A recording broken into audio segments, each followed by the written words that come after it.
I knew her comment was being a little rude, but who closed it? So, cheers to that. Cheers to that. Hey guys, my name is Daniel. This is my very first podcast, and as my special guest, I have Esteban Melendez. He's an international realtor. He's been on the cover of Forbes magazine. No, I'm just kidding. But very soon, though. very soon. And we're at this very nice, luxurious place that he often comes here, and he invited me here. So we want to get to know Esteban, and this is Esteban Melendez. Can you introduce yourself, a little bit about you? Yeah, of course. So obviously, you guys know my name is Esteban. I'm an international realtor. I mostly have been doing business in San Diego and in Tijuana. Today we're at one of my favorite bars and restaurant. It's called Savage. And as you can tell, I like coming to these places to unwind after a long day, to close deals. And I'm looking forward to all these questions Daniel has for me today. That's awesome. So Esteban, I have a few questions for you. Yeah, let's start. In your experience in real estate, what are some common misconceptions or myths that people have about the real estate industry? And how do you address them with your clients? Wow, that's a great question. So the number one misconception we have in real estate is easy.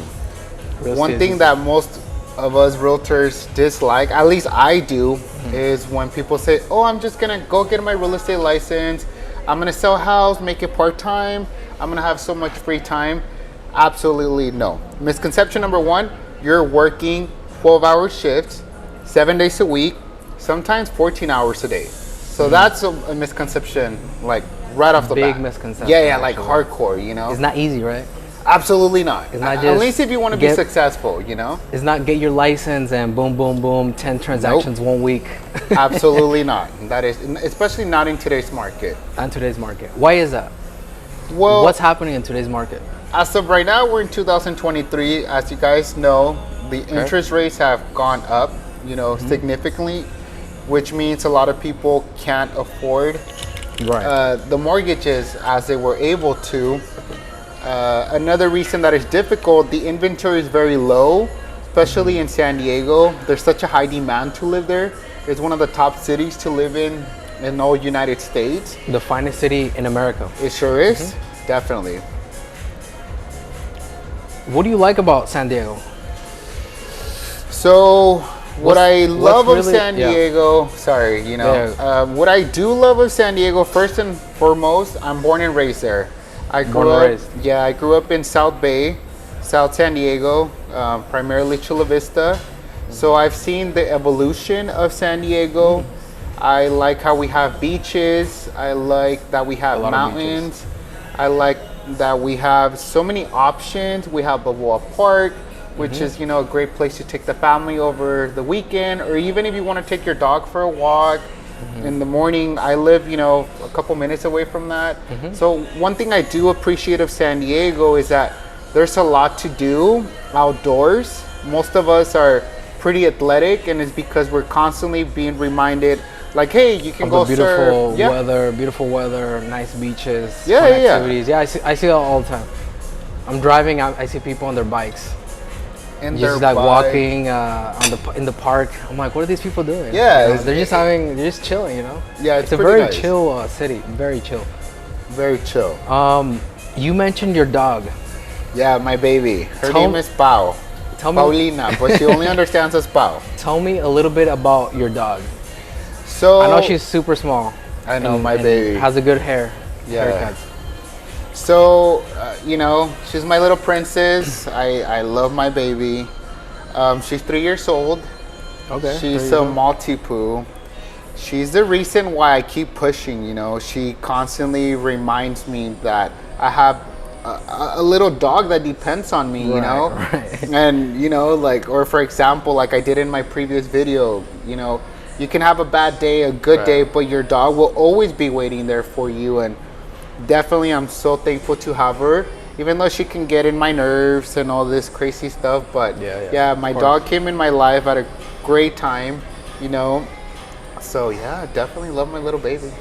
What fun activities do you like doing with your dog? I know San Diego is like a dog city. Yeah. So there's like a lot of activities. There's dog beach. I know there's a lot of activities for dogs. It's like dog world in San Diego. Yeah. What's some of the fun things you like to do with your puppy? One of the many things I like doing with her, we love going to the dog park. They just opened a brand new dog park in downtown San Diego. Okay. And I really appreciate it. We have the dog park in Little Italy. I love taking her for walks in La Jolla. Another thing that her and I really like doing together is closing deals. I do, I'm serious. Like, I will take her. You know, some clients actually ask me to bring her with me. Okay. A lot of my clients do have pets as well, so they like the fact that they can see another dog enjoying a house, a condo. Yeah. For example, my baby, she is used to living in a high rise. So when I take clients to look at condos and high rises, they like the fact that they can see a dog comfortable getting in the elevator and stuff like that. So yeah, that's very important actually. Yeah. I didn't think about that, but that's she's got to help me close deals too. You know, she's not scared of the elevator or like smells or anxious or anything. Yeah. Another question. How did you get into real estate?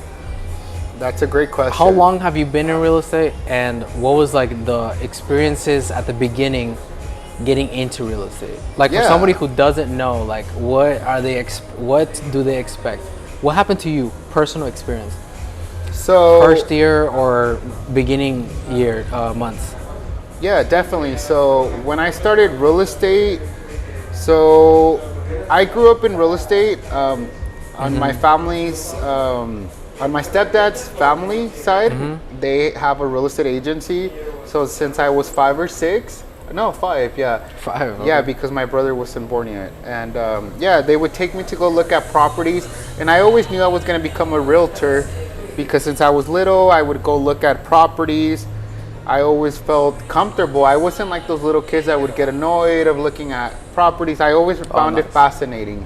And I really like how my aunt was always so focused, and it didn't matter if it was Saturday at night, we would stay at the office, you know, working on deals, and that always made me look up to her in a weird way, if that makes sense. I thought that was fascinating, being at the office late. And yeah, so that's kind of how I got into it. I've been doing it for 6 years.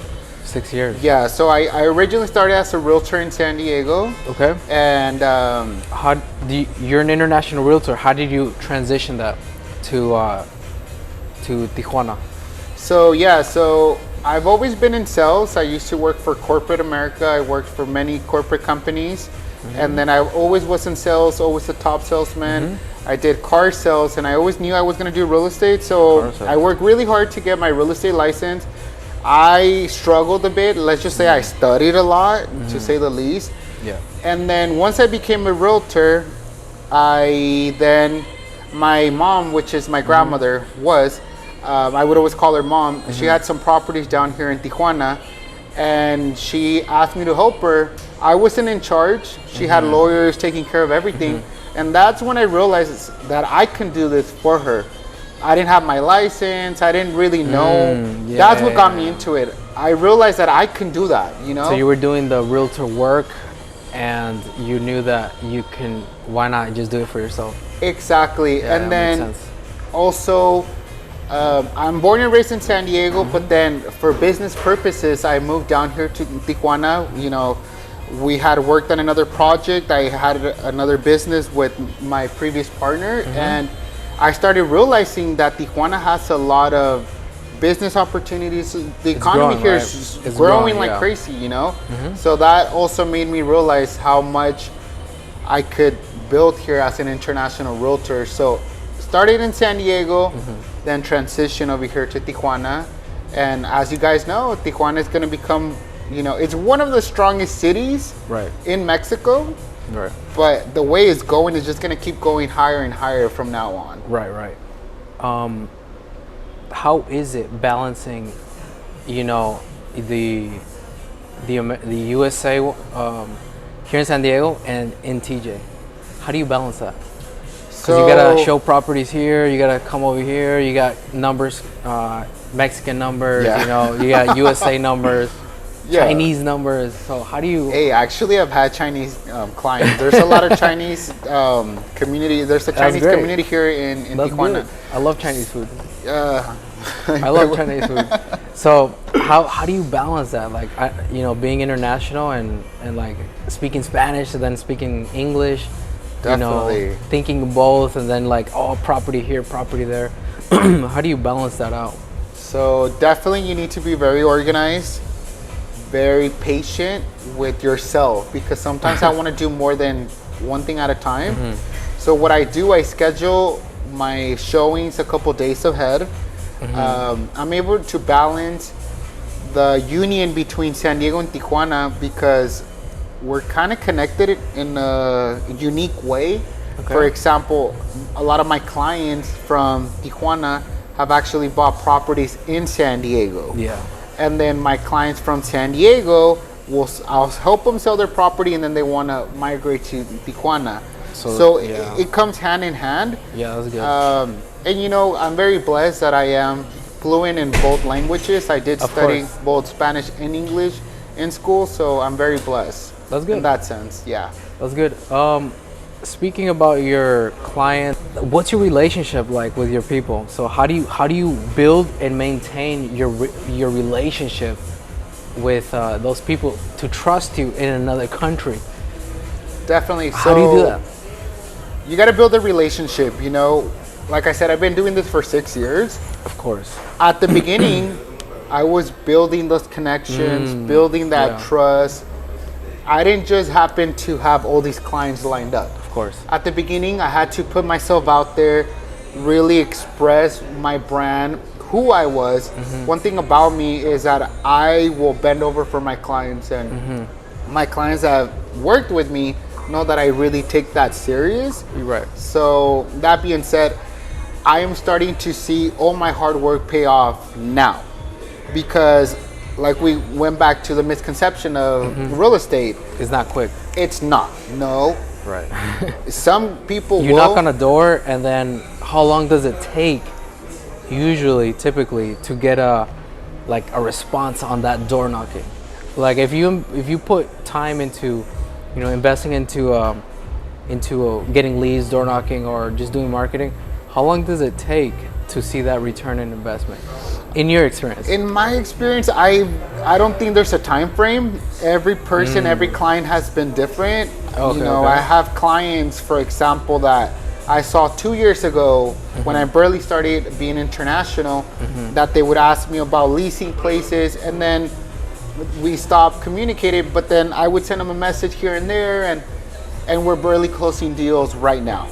I've had clients that literally go look at the place one day, the next day we already wrote an offer. By the end of the week, they're inside. So it's a very a la carte experience. Would you recommend to get into real estate in San Diego? I will speaking for San Diego right now. San Diego, I would recommend it, yes, if it's your passion. If you're gonna take it serious, if you're gonna be doing it 24/7, if you're gonna eat, sleep, and eat real estate, it's a reality. Right. Like I said, the misconception that you're gonna get all these clients. Yeah. No. If you're serious about it and you're gonna give it your all, and you're gonna be your true persona, that's one thing I can't strive anymore. You have to be yourself. Of course. You have to build a relationship, and from there, the sales come. Absolutely. I think that's every business, right? Yeah. That's every business. A lot of people, a lot of sales gurus, they say the same thing. Yeah. It's all about relationship. What has been the most challenging thing as an international realtor? So internationally. For example, when I started international, it was mostly Tijuana, San Diego. The laws here in Tijuana are completely different as the laws in San Diego, specifically California. They're day and night. They are not identical. Definitely that was a major thing for me. Was it challenging? Yes. Did I overcome it? Yes. Now, that's how I started.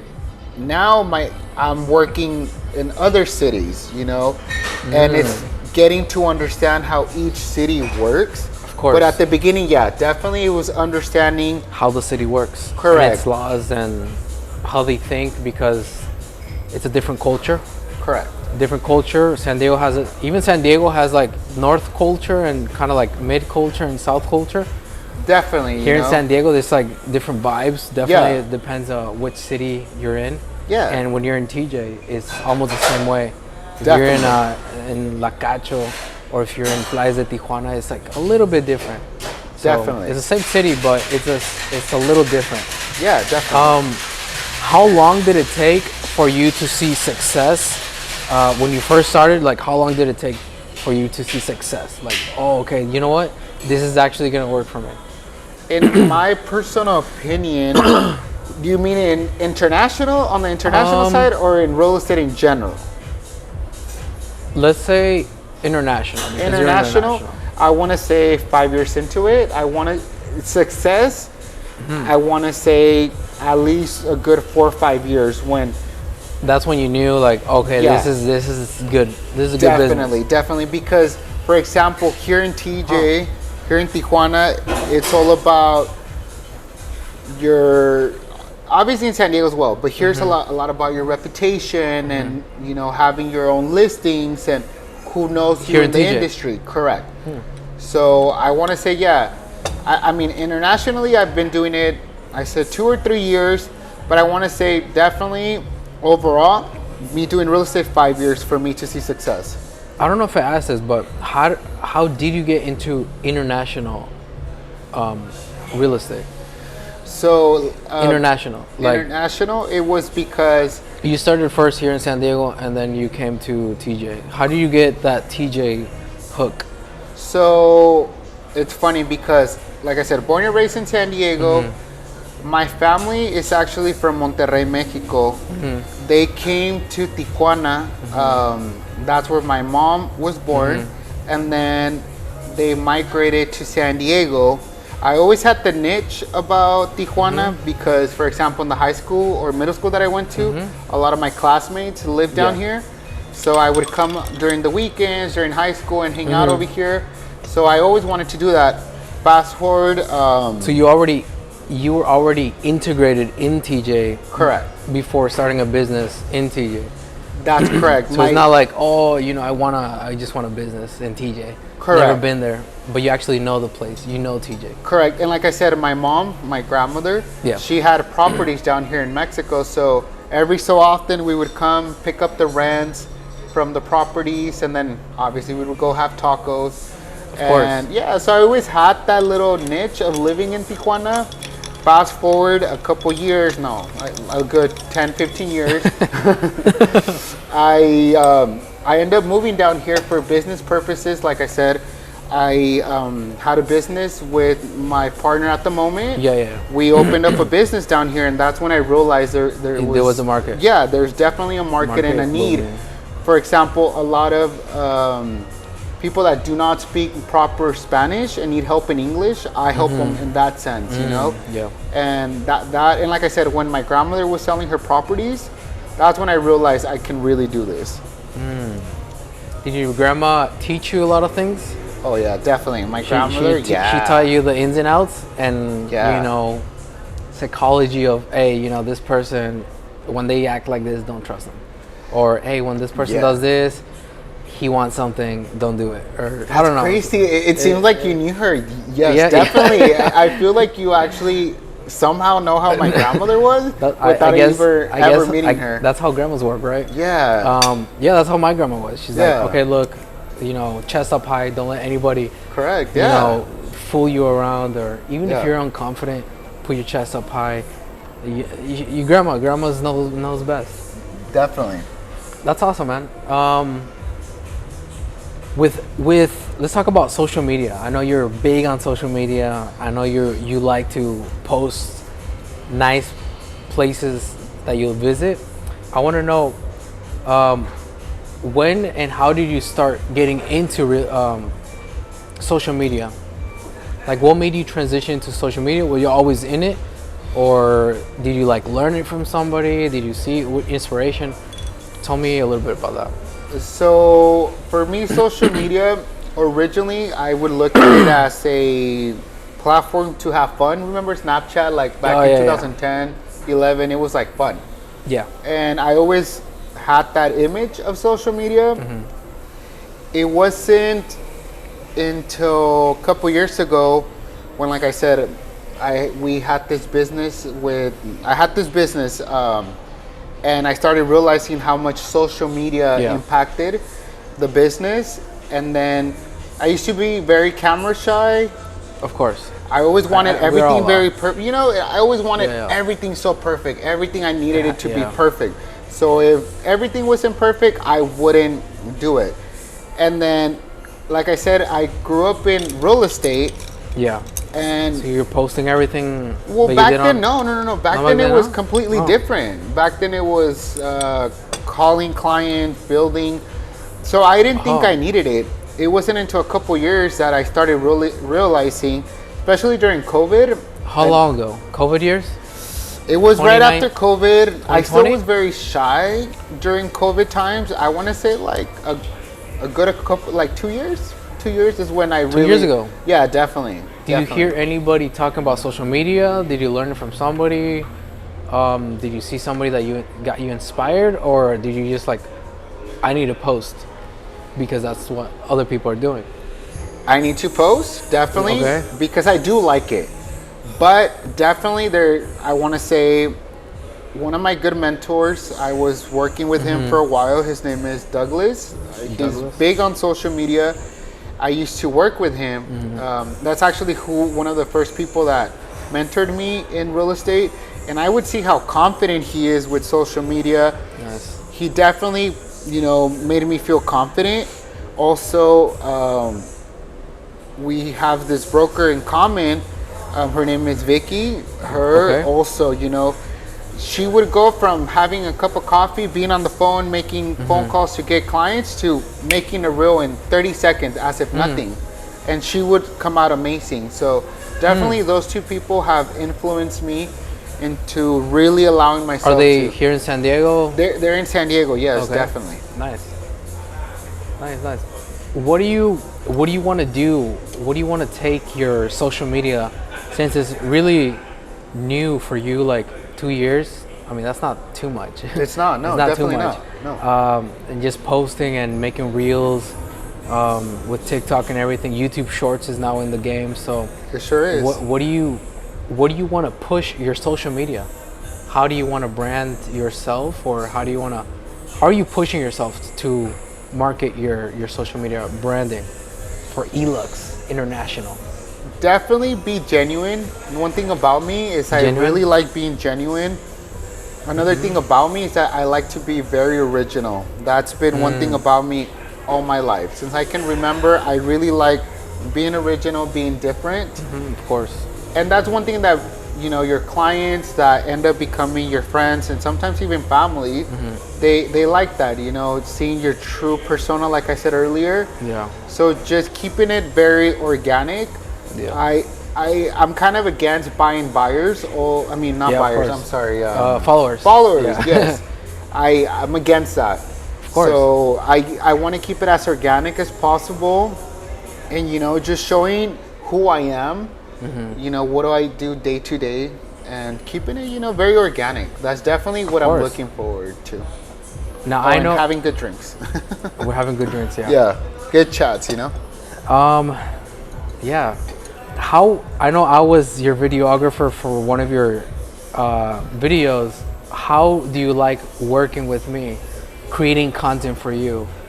Because you said something about, I get your image, like I know what you want. What does that mean? So what does that mean? So I believe I'm a very easy person to work with. No, I am not. Like I said, I like things in a certain way. Of course. I'm very perfectionist. Yes. Sometimes it can even be like not a good thing. And one thing I like about working with you that I haven't felt with other videographers, is that you understand me. You definitely, if I say, hey man, like, can we walk literally 2 miles from this place for this shot? You will go with me. I would. Yeah, and you've done it, you know. Was it 2 miles? It was 2 miles. 2 miles? And we walked 2 miles. No way, bro. No way we walked 2 miles. We did. You know? Like 2 miles going and then coming back, or It was 2 2 miles? miles. Damn. No way you made me walk 2 miles. And that's one thing I like about you, that you actually... We were trying to find the perfect building. The perfect building. And I wanted to show the places that I really do visit, you know, And where I actually Esteban do is so walk. picky that none of the I wouldn't beautiful say buildings, one of the beautiful buildings, it wasn't it. But we found one. We found a very nice one. And it was the a good ones that I video. actually do walk around and visit with my dog, you know. Of course. And it's a very nice view of downtown. If you guys go to downtown, it's beautiful in the day, in the night. Speaking of downtown, anything? Yeah, this drink is good. Is good? Yeah. What'd you get? I don't know, this little birdie thing. Birdie? I always tell him, can I get the drink with the bird? I got a cup. I got a cup. He wanted Silver cup. You wanted a classic mojito, you got that. This little drink, I don't know. That's interesting. Whenever I come with my friends, like I said, I've actually closed deals at the same restaurant. This table too? Yeah, this table, the one right on the corner, the one right the next best to table, you. huh? You know what's funny? What's funny? I actually met up with another videographer at that table over there. Oh, really? And we just didn't click. You didn't click? We didn't. What needs to happen for you to click with a videographer, a photographer? Understand what your realtor is asking from you. Each realtor is going to be different. Yeah, You know what I'm saying? Every realtor that I work with is very different.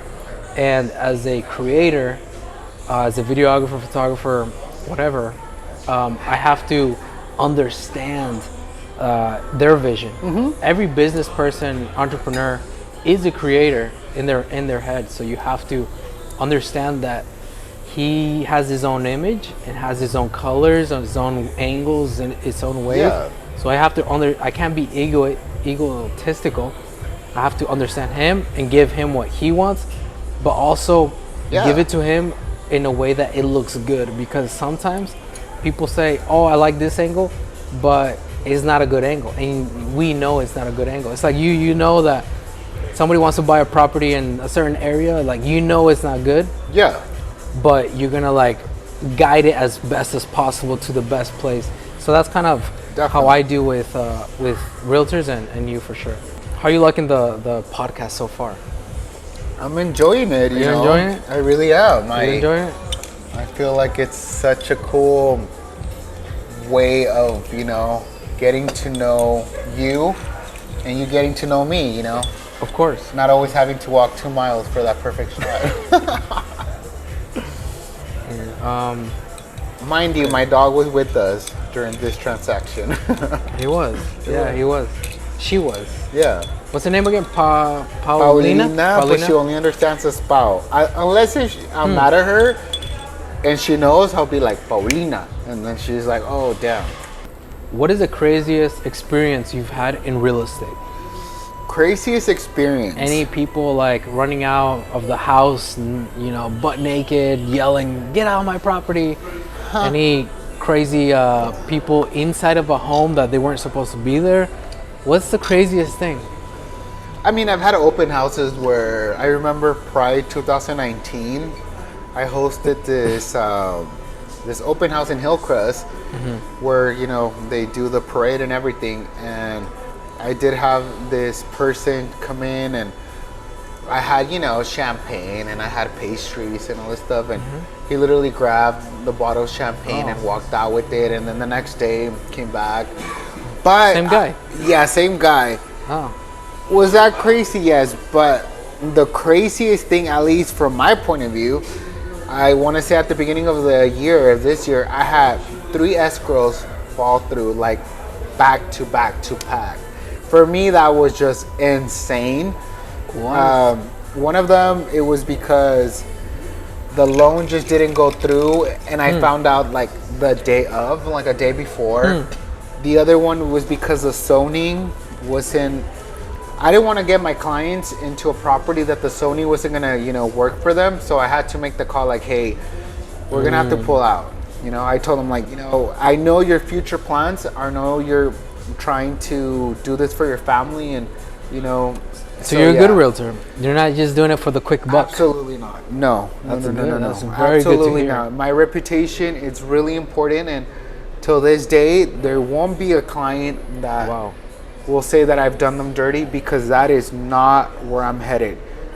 No, absolutely not. That was really important, because I wanted to make sure that what they had envisioned for the next 20 years would, be possible. And the zoning was just not going to work out for us. Interesting. So, 3 escrows fall through back to back to back. All in San Diego? All in San Diego. What about TJ? Oh, goodness. We need to get some good stories in TJ. In TJ. Craziest thing. Craziest This things. year. This year. Okay, yeah. Not too long ago, I got this listing here at this really nice penthouse in this great tower. It was one of my favorite towers here in TJ, if not my favorite. Yeah. And the owner, my client, told me, he's like, hey, I want $10,000 a month as a lease for it. I thought it was a lot of money, and I still think it is. But craziest thing out of everything is I had 3 people fighting for it. Oh. And craziest thing. Yeah, I'm like, okay, so there's a market cheers for everything. to the person and the family that got it. Yeah. That's insane. That's insane. It really is. But we closed it. Oh, another thing, real quick. I remember calling another real estate agent here in Tijuana, and I wanted to go look at one of her listings. Yeah. And going back to that listing that I had, she was a bit rude, and she told me, "Oh, you have that listing that everybody else is promoting it, the $10,000 penthouse a month, right?" And I just didn't want to, have an argument with her. I knew her comment was being a little rude, but who closed it? So, cheers to that. Cheers to that. Closing $10,000 deals. I did. So what's up? In TJ. In TJ. So think about that. How do you like the TJ market?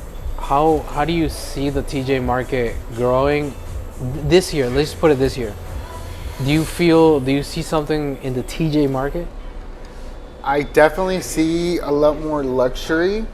There's a high demand for luxury, as for example, I've lived here in TJ, and I've been fortunate enough to live in a great community. And one thing that I struggled with a couple years ago when I wanted to move to a nice high-rise, the demand was really high, but the inventory was very low. And now I'm starting to see all these new high-rises, and a lot of these high-rises are actually focusing on the luxury side. So what I see in the future is a lot more luxury, because a lot of us want that, and we work hard to have a nice sanctuary somewhere where we could call home, come back and relax. So definitely that's where I see Tijuana going, that upscale lifestyle, definitely. And I believe Tijuana is the most expensive city in Mexico. It's definitely one of the most expensive top cities. 3? Definitely in the top 3. Yes. Top 3. Yes. And San Diego is now considered renowned the most expensive city. It depends on which USA. metric we're looking at it, but for medium households, it's in the tops, definitely. Yeah. Damn. That's very good. Very good to know. Yes. But there's also there's people flocking in though. There's people just coming in still. Yeah. Even though it's expensive, people want to live over here in TJ, in San Diego. They're very popular areas. So even though it's expensive, people want to come here, and they're coming here because of a reason. Why is that reason? Why do people want to be in San Diego even though it's so expensive? Well, San Diego has a lot to offer. First of all, weather is amazing. We are so close to everything. If you live in San Diego, you're a 6-hour drive from Las Vegas. You're an hour flight from Las Vegas. If you want to go to San Francisco, it's an hour flight. You're close to Mexico. You know, we here in Tijuana, you have the International Airport, which now you can fly from China to China here in Tijuana. And I'm pretty sure very soon we're going to have a lot more international flights here in Tijuana. So that is a major key point here in San Diego. Yeah, it is. You're so close to, you're in the middle of a lot of different places, and the weather, you just can't beat that. Definitely you can't beat that. Beaches, mountains, a lot of parks, pet friendly. The restaurant scene is really big, both in San Diego as in Tijuana. So that has a lot to do with it as well. Just like the one we're at right now. Yeah. It's very nice, relaxing. Great service, great drinks, great food. Very nice. That's another thing. The food here in Tijuana, definitely top kitchen, you know, in Mexico. I've been blessed enough to go to a lot of the major cities here in Mexico. And when it comes to the kitchen, Tijuana has great options. If you want to eat, you just said it earlier, Chinese food, if you want Thai food, obviously Mexican, Italian, you have everything. You have a little bit of everything, both in San Diego and Tijuana. So definitely that's a major factor here. So if you're in San Diego, you want to escape San Diego life, you have the border Mexico culture right next door. Correct. Right next door. So driving distance is very nice. I do like that. The border life is very cool. And even people from TJ can come to San Diego and enjoy all of what San Diego has to offer. Correct. And we're very close to LA. Very close to LA. LA is a very nice and crazy city. And we're close to Vegas. 5-hour Orange drive. County. We have Phoenix really close. I mean, exactly. Ensenada. Phoenix, you have Phoenix, exactly. That's another place. What is it? Arizona? Scottsdale. 3 different. And we have south? We have Rosarito's very popular party life, even relaxing life. Valle de Guadalupe. Great beautiful. Wineries. You know, actually, a couple of their restaurants made it to the top 50 best restaurants over there. Yeah, there's Ensenada, which is a very nice place to go and visit. You know, we have everything, so you don't run out of things to do.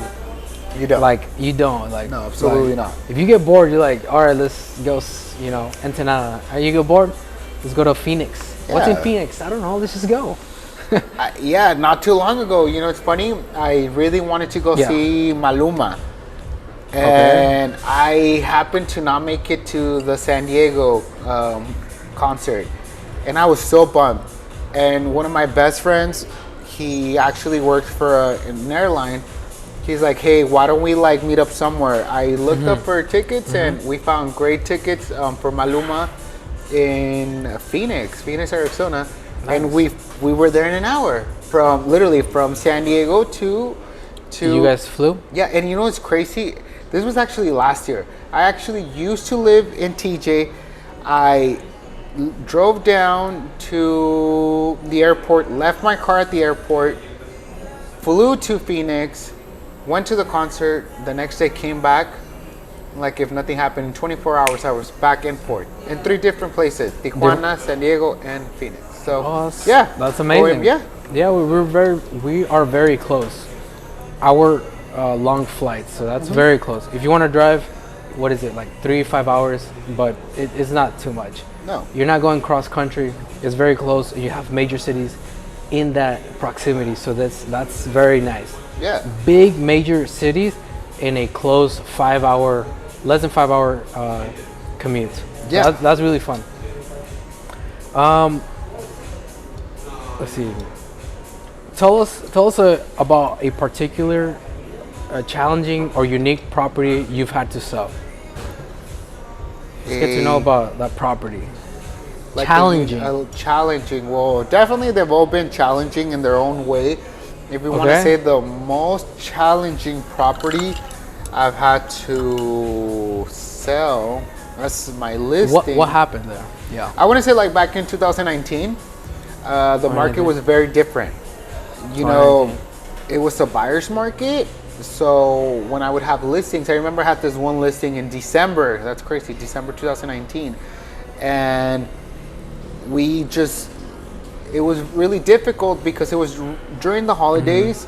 I was trying to meet my clients' expectations, but the buyers were being a bit tricky, to say the least, and they were just trying to get money here and there, and credits left and right, and that was really challenging for me because I had to step my foot down and really protect my clients, even if it meant us losing the deal, and at the end, you're the good realtor. You're correct. Not the quick buck realtor. I am not. And if it meant me losing that deal and starting from scratch, we actually, like I said, it used to be a buyer's market back in 2019.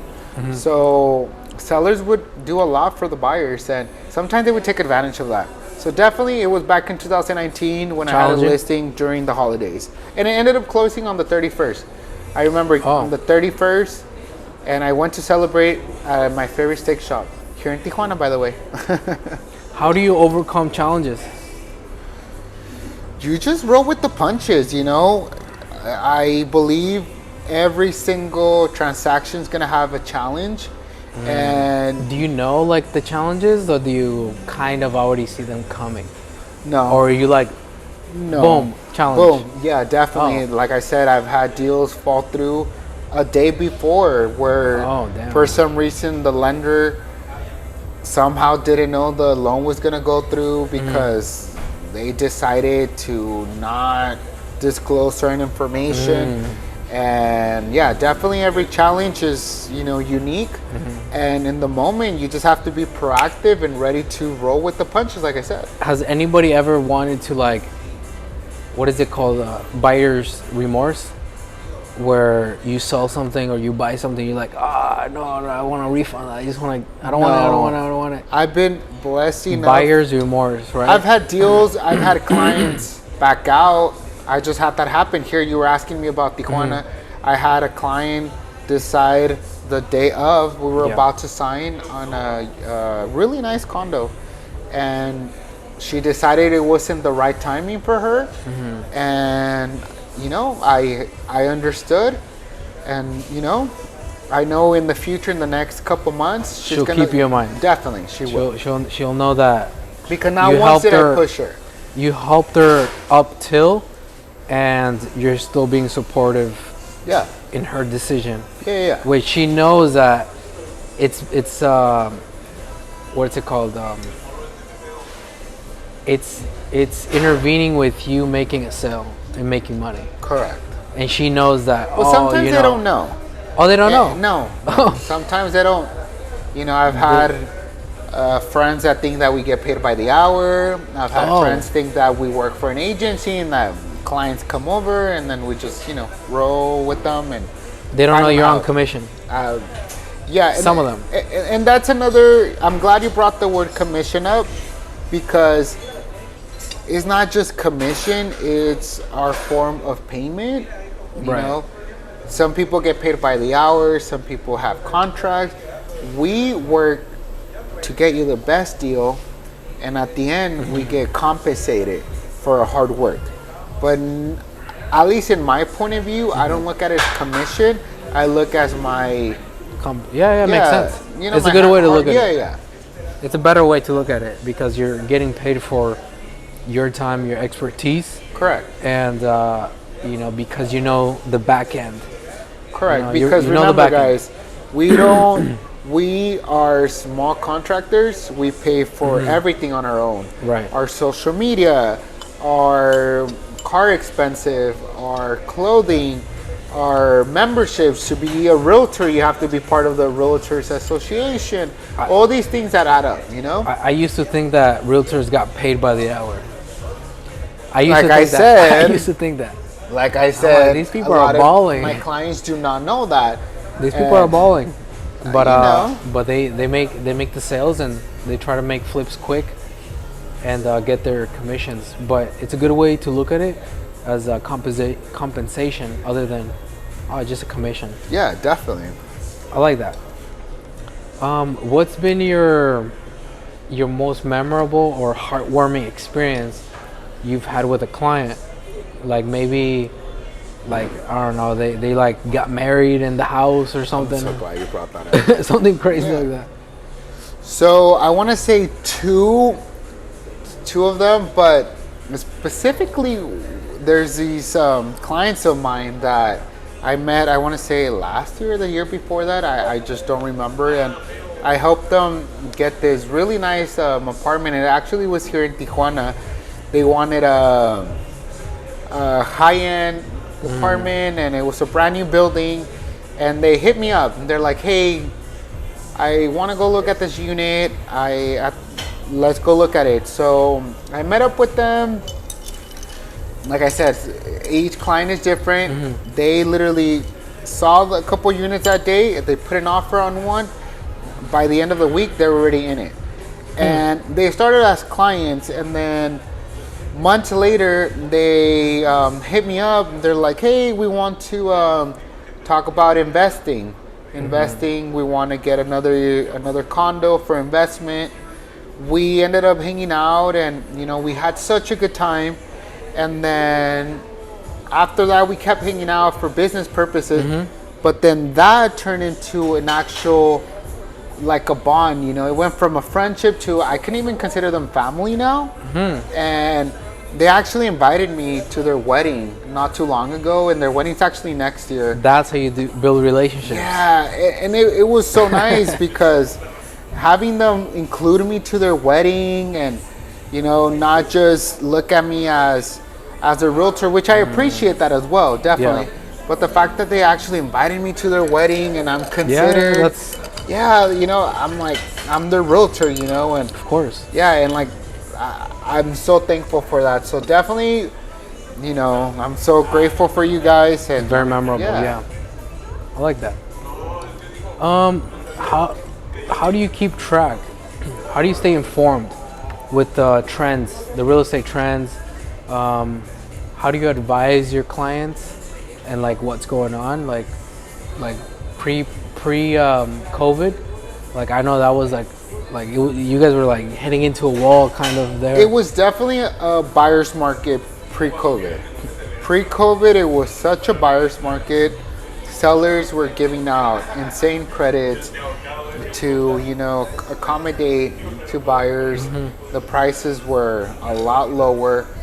It was a buyer's market. It definitely was. COVID comes around in 2020. It definitely, the interest rates were very low, but then what that also made the prices go a lot higher. So yes, your interest rates were lower, but then you're offering $50,000, $75,000, $80,000 over asking price. As we're right now, one thing I'm trying to inform my buyers is that yes, the interest rates might be a little higher, but you're not seeing such a skyrocket on the selling price. They're actually improving the price. Correct. So reducing the price. You've seen that exactly, how they're improving the price. So definitely it's a good time to get in right now, because once the interest rates drop, you're going to see all this competition. Right. Everybody's going to want to, be putting offers higher than what the listing price is at. So one thing I do recommend is if you do like a property, to put a good offer in and move forward with it. And once the interest rates do go down, you'll be able to refinance, and then you'll see all your hard work flourish. Yeah, that makes sense. That's good advice. What advice do you give for first-time home buyers? Best advice I can give first-time home buyers is get your foot into a property. And what are like the common mistakes that they should avoid? Common mistakes. A lot of first-time home buyers want that 5-bedroom house with this nice big yard. Pool. They want turnkey properties. They want top of the line. As where they should look at the benefit as starting with a smaller property in a unique area, an up and coming area. where you're going to save a couple $100,000, and then you'll be able to build equity. You know, equity will always be there, especially in San Diego, Los Angeles, even Tijuana. I remember back in 2000, I want to say 2019, 18, there was a high rise here. Starting was 350. Now starting there is 600,000. So in less than a couple of years, you've seen how the price has, you know, inflated. Do you think, you know, Temecula, Hemet, they will get those? Well, Temecula is definitely up there now. Definitely now. Temecula, yes. It's going up there. It's been up there. It's been up there. Okay. Yes, Hemet is definitely a great place, you know, to buy a property, But is it gonna, like, the price is gonna keep going up? Yeah, they've been definitely going up for a while now. Yeah, California is unique. It sure is. Okay. How do you help your clients find a home that aligns with their lifestyle and preferences? A lot of questions. You ask them a lot of questions? Definitely. For example, yesterday I was on the phone with a buyer, one of my clients, for over 2 hours. And just getting to know him and really understanding what is it that his needs. It's like me with realtors, with you. Yeah. Getting really to know what is it that they want. You know. And bringing it to life. Yeah, like, you know, there's, for example, one thing for me as a buyer, I need a view. And that's really important for me. So getting to know what they really want and really envisioning that. I've had clients where they are small business owners and they want a property where they have a big front yard so they can park multiple cars. And getting to know that, but you need to ask questions, build that you know, relationship, and that's how you get those answers, by building the relationship and asking those questions. Good questions. Yeah. Dime. ¿Ofrezco otro retiro? Sí, por ahorita estoy bien, gracias. Lo retiro nada más. Sí, por favor, gracias. Okay. Looking ahead, what do you see in the future for real estate, and what trends or changes do you anticipate in the industry over the next few years? So a trend that I do see, you know, happening in the few coming years. Yes. A lot more international realtors. I can definitely see that coming up. I can see how we're gonna have a lot more realtors trying to tap in different states, different cities, different countries. That is a trend that I can definitely see coming. I'm already starting to see it. I've seen how. I've seen it too. Yeah, I've seen some stuff too. Does that worry you? Not at all. No, not absolutely at all? not. No. Okay. And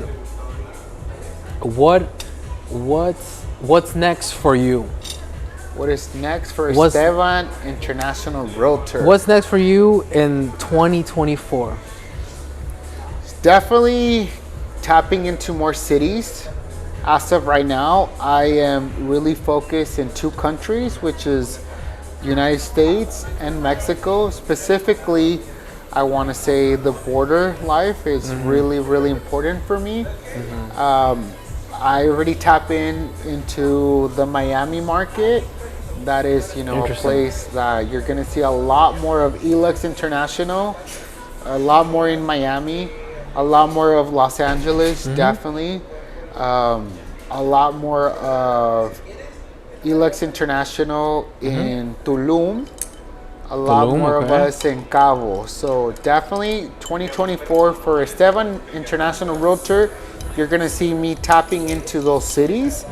And you know, as a brand, as a business, you're gonna be seeing us a lot more. You know, we already have been tapping into those markets and I already have those connections, but 2024 there will be more. A lot more.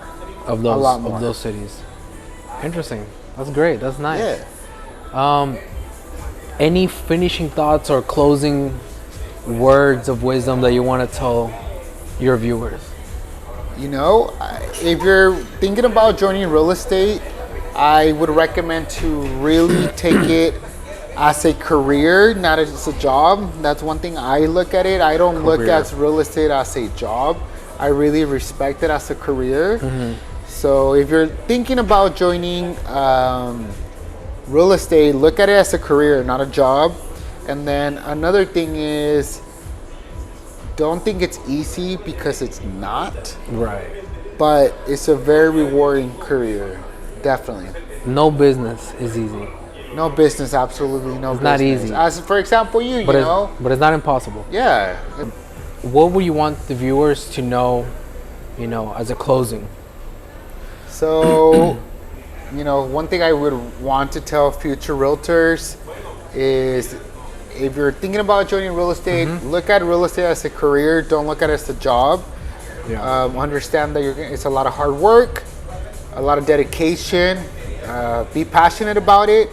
Always have your client's best interest at heart. And if you need any help, feel free to contact me. I've helped a lot of new realtors get in the game, and good advice. Yeah, I'm actually going to start a boot camp for new realtors. So that's also another thing I'm doing 2024. That's good. That's good to know. So if you guys are in San Diego, you want to move into San Diego, into Tijuana, or if you just want to buy or sell a home in San Diego or Tijuana, hit up my boy Esteban Melendez. He will treat you the best, give you the best services, show you the best things. He will cater to your needs, so that's very important. And thank you for watching. Thank you, Esteban. Thanks for having me. And we'll be in contact. And if you need a great photographer, videographer that will walk 2 miles with you, Mr. Daniel Filmwork, we'll take care of you guys. See you guys. Till next time. Till next time.